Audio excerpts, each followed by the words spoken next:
राम की कथा हम सब ने सुनी है। वाल्मीकि रामायण, तुलसीदास की रामचरितमानस, टीवी सीरियल्स, मंदिरों की कहानियां।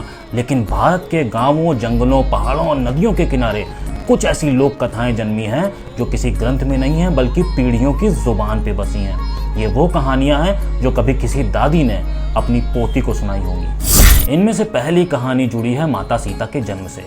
वाल्मीकि रामायण कहती है कि माता सीता जनक जी को हल जोतते समय भूमि से प्राप्त हुई थी, पर मिथिला की लोक गाथाएं कुछ और ही कहती हैं। कहा जाता है कि जनक ने पुत्र की कामना से एक विशेष यज्ञ किया था, पुत्र कामेष्टि यज्ञ। यज्ञ की पूर्णाहुति के बाद अग्नि से एक कन्या प्रकट हुई जिसे जनक ने सीता कहा, क्योंकि वह सीता यानी पृथ्वी की कन्या थी। लोक कथाओं में यह भी कहा गया है कि सीता वास्तव में धरती माता और अग्निदेव की संतान थी। इसी कारण अग्नि परीक्षा में अग्निदेव ने उन्हें स्वीकार किया और पुनः लौटा दिया। एक और कहानी जुड़ी है शबरी के प्रेम से, उनकी परीक्षा से।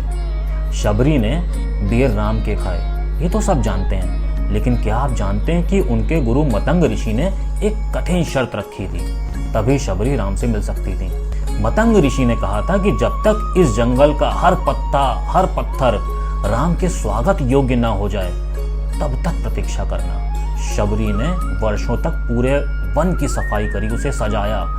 यह जंगल था पंपा सरोवर का इलाका, जो आज भी कर्नाटक में एक श्रद्धा स्थल है। तीसरी कहानी जिक्र करती है जटायु के पुनर्जन्म की। जटायु ने सीता की रक्षा में अपने प्राण त्याग दिए, लेकिन एक लोक कथा कहती है कि उन्हें राम ने वरदान दिया था पुनर्जन्म का।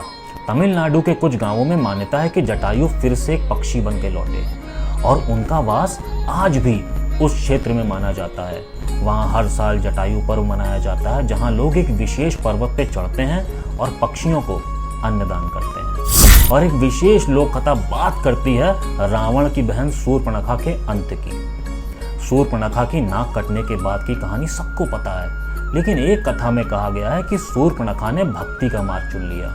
कुछ तेलुगु और तमिल लोक कथाओं में वर्णन आता है कि शूर्पणखा ने दक्षिण के एक आश्रम में जाके तपस्या की और शिव भक्त बन गई, और वहीं उनकी मृत्यु नहीं बल्कि मुक्ति मानी जाती है। इसीलिए रामायण सिर्फ एक कथा कहानी नहीं है बल्कि एक जीवित परंपरा है। भारत के हर कोने ने राम को अपने तरीके से देखा है, जिया है, सुनाया है। ये लोक कथाएं हमारे समाज की वो धड़कनें हैं जो किताबों में नहीं बल्कि दिलों में छपी हैं। जय श्री राम।